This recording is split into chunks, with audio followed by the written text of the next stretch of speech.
حضور صلی اللہ علیہ وآلہ وسلم کے دور میں مسلمان جب مکہ سے ہجرت کر کے مدینہ پہنچے تو وہاں پر پہلے سے ہی یہودی قوم آباد تھی، اور وہاں پر ایک یہودی عورت نے ایک پر اسرار بچے کو جنم دیا جس کا نام صاف ابن سیاد رکھا گیا۔ یہ بچہ پیدائشی طور پر کانا تھا۔ یہ بچہ اپنی عادتوں اور شکل و صورت کی وجہ سے پورے مدینہ اور ارد گرد کے تمام علاقوں میں مشہور ہونے لگا۔ وہ بچہ بہت عجیب و غریب باتیں کرتا اور پر اسرار چیزوں کو دیکھنے اور ان سے باتیں کرنے کا بھی دعویٰ کرتا، اور پھر لوگوں کو بھی ان چیزوں کے بارے میں بتاتا۔ پھر یہ بچہ خود پر وحی نازل ہونے کا بھی دعویٰ کرنے لگا۔ اس کی ماں ڈرنے لگی اور رسول اللہ صلی اللہ علیہ وآلہ وسلم کے پاس گئی اور سارا حال رسول اللہ صلی اللہ علیہ وآلہ وسلم کو بتایا اور کہا کہ ایک بار آ کر آپ اس بچے کو دیکھ لیں۔ پھر ایک دن رسول اللہ صلی اللہ علیہ وآلہ وسلم اپنے صحابہ اکرام کے ساتھ اس کے گھر پہنچے۔ صحابہ اکرام میں حضرت عمر رضی اللہ تعالیٰ عنہ بھی شامل تھے۔ یہ بچہ مسلمانوں کے بچوں کے ساتھ ایک جگہ پر کھیل رہا تھا۔ آپ صلی اللہ علیہ وآلہ وسلم نے اس بچے کو کھیلتے دیکھا تو اس کے پاس پہنچ گئے اور اپنے ہاتھ مبارک سے اس کی کمر پر ہلکی سی ضرب لگائی اور پوچھا کہ کیا تو گواہی دیتا ہے کہ میں اللہ کا رسول ہوں؟ ابن سیاد نے یہ سنا تو جواب دیا کہ ہاں، میں گواہی دیتا ہوں کہ آپ اللہ کے رسول ہیں۔ اس کے بعد ابن سیاد نے رسول اللہ صلی اللہ علیہ وآلہ وسلم سے پوچھا کہ کیا آپ گواہی دیتے ہیں کہ میں اللہ کا رسول ہوں؟ یہ سن کر آپ صلی اللہ علیہ وآلہ وسلم نے اسے چھوڑ دیا اور فرمایا کہ میں اللہ اور اس کے رسولوں پر ایمان لایا۔ اس کے بعد آپ صلی اللہ علیہ وآلہ وسلم نے اس سے دریافت کیا کہ تو کیا دیکھتا ہے؟ تو ابن سیاد نے جواب دیا کہ میں پانی پر عرش دیکھتا ہوں۔ تو رسول اللہ صلی اللہ علیہ وآلہ وسلم نے فرمایا کہ شیطان یعنی ابلیس کا عرش ہے۔ پھر ابن سیاد نے رسول اللہ صلی اللہ علیہ وآلہ وسلم کو بتایا کہ میرے پاس سچی اور جھوٹی دونوں خبریں آتی ہیں۔ اس پر رسول اللہ صلی اللہ علیہ وآلہ وسلم نے فرمایا کہ پھر تو تیرا معاملہ الٹ پلٹ ہو گیا۔ اس کے بعد رسول اللہ صلی اللہ علیہ وآلہ وسلم نے اپنے دل کے اندر ایک بات سوچی اور ابن سیاد سے فرمایا کہ میں نے تیرے لیے ایک بات چھپائی ہے، یعنی کہ رسول اللہ صلی اللہ علیہ وآلہ وسلم نے اپنے دل میں ایک بات سوچی کہ کیا ابن سیاد میرے دل کی بات جان سکتا ہے یا نہیں، اور وہ بات جو آپ صلی اللہ علیہ وآلہ وسلم نے ابن سیاد کے لیے اپنے دل میں سوچی تھی وہ سورۃ الدخان کی 10ویں آیت تھی، جس کا ترجمہ کچھ یوں ہے کہ اس دن کا انتظار کیجئے کہ آسمان دھواں ظاہر کر دے۔ ابن سیاد نے کہا کہ جو بات آپ کے دل میں چھپی ہے وہ ہے دخ یعنی دھواں۔ یہ سن کر حضور صلی اللہ علیہ وآلہ وسلم نے فرمایا کہ تو اپنی اوقات سے ہرگز آگے نہیں بڑھ سکے گا، تو دور ہٹ جا۔ یہ ساری صورتحال دیکھ کر حضرت عمر رضی اللہ تعالیٰ عنہ نے فرمایا کہ یا رسول اللہ، اگر آپ کی اجازت ہو تو میں اس کی گردن اڑا دیتا ہوں۔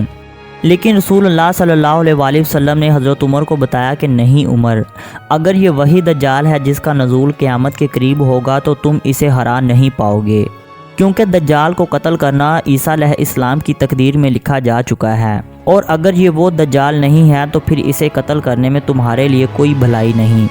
اصل میں ابن سیاد ایک بہت بڑا شیطانی جادوگر تھا اور اسے شیطان ابلیس کی تائید حاصل تھی۔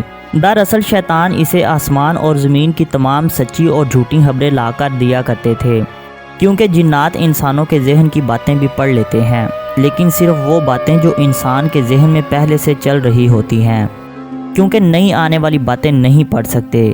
جنات غیب کا علم نہیں رکھتے، اور اسی لیے رسول اللہ صلی اللہ علیہ وآلہ وسلم نے فرمایا کہ بس تو اس سے آگے ہرگز نہیں بڑھ سکے گا۔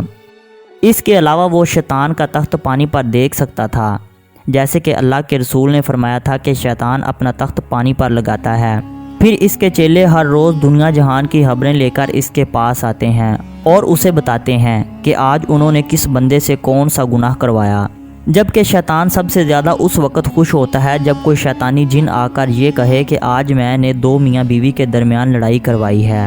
ابن سیاد نبی کریم صلی اللہ علیہ وآلہ وسلم کے دور کا ایک بہت بڑا فتنہ تھا۔ حضرت عبداللہ بن عمر رضی اللہ تعالیٰ عنہ فرماتے ہیں کہ ایک دن رسول اللہ صلی اللہ علیہ وآلہ وسلم ان کھجوروں کے پاس تشریف لے گئے جن کے پاس ابن سیاد بیٹھا تھا۔ آپ صلی اللہ علیہ وآلہ وسلم کے ساتھ آپ کے انصاری صحابی حضرت ابی بن کعب رضی اللہ تعالیٰ عنہ بھی موجود تھے۔ اصل میں آپ صلی اللہ علیہ وآلہ وسلم اس کی اصلیت جاننا چاہتے تھے کہ وہ چھپ کر کس سے اور کیا باتیں کرتا ہے۔ وہ ایک چادر میں لپٹا کچھ باتیں کر رہا تھا۔ جب آپ صلی اللہ علیہ وآلہ وسلم اس کے پاس پہنچے تو اچانک سے اس کی ماں آ گئی اور اس نے آواز دے دی، ابن سیاد محمد آئے ہیں، محمد صلی اللہ علیہ وآلہ وسلم ہمارے پاس تشریف لائے ہیں۔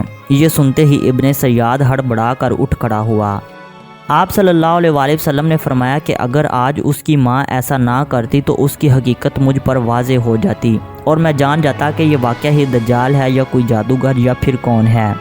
مدینہ کے لوگ اسے جادوگر ہی کہتے تھے، لیکن حضور صلی اللہ علیہ وآلہ وسلم نے اس بارے میں خاموشی رکھی کیونکہ انہیں اس بارے میں اللہ تعالیٰ کی طرف سے کوئی وحی نہیں ملی تھی، اس لیے کچھ صحابہ اکرام اسے دجال ہی کہتے تھے۔ ابن سیاد چونکہ ایک یہودی تھا لیکن بعد میں اس کی ماں نے اور اس نے اسلام قبول کر لیا۔ وہ اپنی زبان سے خود کہتا تھا کہ وہ دجال نہیں ہے، لیکن اس کی حرکات کی وجہ سے لوگ پھر بھی اس پر شک کرتے تھے۔ ابو سعید خدری رضی اللہ تعالیٰ عنہ فرماتے ہیں کہ ایک دفعہ ہم مدینہ سے مکہ حج و عمرہ کی غرض سے نکلے۔ ہمارے قافلے کے اندر ابن سیاد بھی شامل تھا۔ ہم لوگ ایک جگہ آرام کے لیے ٹھہرے تو قافلے کے لوگ ادھر ادھر نکل گئے۔ میں اور ابن سیاد دونوں اکیلے رہ گئے۔ ابن سیاد جو پر اسرار باتیں کیا کرتا تھا، مجھے اس کی ان باتوں سے خوف محسوس ہو رہا تھا اور میں بہت ڈر رہا تھا۔ اتنے میں ابن سیاد نے ایک بکری کا دودھ نکالا اور مجھ سے کہا، اے ابو سعید اسے پیو۔ ابو سعید نے کہا کہ میں نے بہانہ بنایا کہ دودھ بہت گرم ہے اور اوپر سے گرمی بھی بہت ہے، لہٰذا میں نے نہیں پینا، لیکن اصل میں میرا دل نہیں کیا کہ میں اس کے ہاتھوں سے دودھ پیوں۔